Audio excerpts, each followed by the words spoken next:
Hello! நாம இன்னைக்கு வீடியோவில் பார்க்க போகிறது யாருன்னு பார்த்தீங்கன்னா, மிஸ்டர் அனில். மிஸ்டர் அனில் எதுக்காக வந்திருக்காருன்னா, காலையிலே அவரோட பிரேக்ஃபாஸ்ட்டை முடிக்கலான்னு வந்திருக்காரு. இது பார்த்தீங்கன்னா, நம்ம ஒரு நாளைக்கு ஒவ்வொரு வீட்லேருந்தும் தேவையில்லாத குப்பைன்னு சொல்லிட்டு அவ்வளோ தூக்கி போடுவோம். அதில் நம்ம தேவைன்னு நினைப்போம். பட் நமக்கு தேவையில்லாத பொருள் நிறைய பேருக்கு ரொம்ப தேவையான பொருளாக இருக்கலாம். நான் அடிக்கடி சொல்லுவேன், சிறு துரும்பும் பல்கொத்த உதவும்னு. அந்த மாதிரி நமக்கு தேவையில்லைன்னு நினைக்கிறோம். ஆனால் அது நம்மளை விட கஷ்டப்படுறவங்களுக்கு அது ரொம்ப தேவையான பொருளாக இருக்கும். அதில் ஒன்று தான் பார்த்திங்கன்னா, இப்போ நம்ம அணில் பிரேக்ஃபாஸ்ட்டாக சாப்பிட்ற ஒரு வாய் வெள்ளை சாதம்.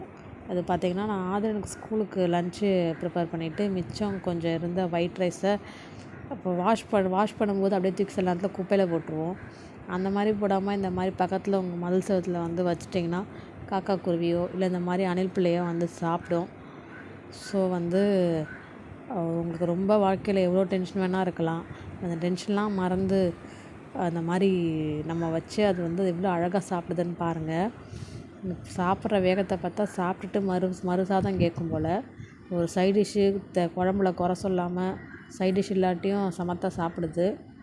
இந்த மாதிரி நம்ம வாழ்க்கையில் நம்ம கூட இருக்கவங்க கூட செய்ய மாட்டாங்க. வாழ்க்கையில் பார்த்திங்கன்னா, நம்ம நிறையா பேருக்கு என்னென்னமோ செஞ்சுருப்போம். ஆனால் செஞ்சதெல்லாம் அவங்க செஞ்சுக்கிட்டேன்னே எப்பயும் ஒத்துக்க மாட்டாங்க. பட்டு இந்த அணில் புலியும் நான் சாப்பாடு போட்டது ஒத்துக்குமான்னு தெரியல. நன்றியோடு இருக்குன்னு நான் எதிர்பார்க்கல. ஆனால் பார்த்திங்கன்னா, அது சாப்பிட்ற அழகை நம்ம ரசிக்கிறது பார்த்திங்கன்னா ஒரு மனநிறைவான விஷயம். நீங்களும் உங்கள் வீட்டு பக்கத்தில் இந்த மாதிரி காக்கா குருவிக்கோ இல்லை இந்த மாதிரி அணில் பிள்ளைக்கோ தேவையில்லைன்னு தூக்கி பக்கத்தில் சிங்க் பக்கத்தில் ஒரு டப்பா வச்சு அப்படியே தூக்கி குப்பையில் போட்டுறாம அதை எடுத்து இந்த மாதிரி அணில் பிள்ளைக்கு வைங்க. இல்லை காக்கா ஏதாவது சாப்பிடும். நான்லாம் பார்த்திங்கன்னா சண்டேயில் சிக்கன் சாப்பிட்டா கூட சிக்கனை தான் நம்ம சாப்பிட்டோம். அந்த எலும்பை அப்படியே தூக்கி குப்பையில் போட்டுற வேண்டாம். தூக்கி ஒரு நாய்க்கு வச்சா நாய்க்கு அது பிடிச்ச விஷயம்னு நினைப்பேன்.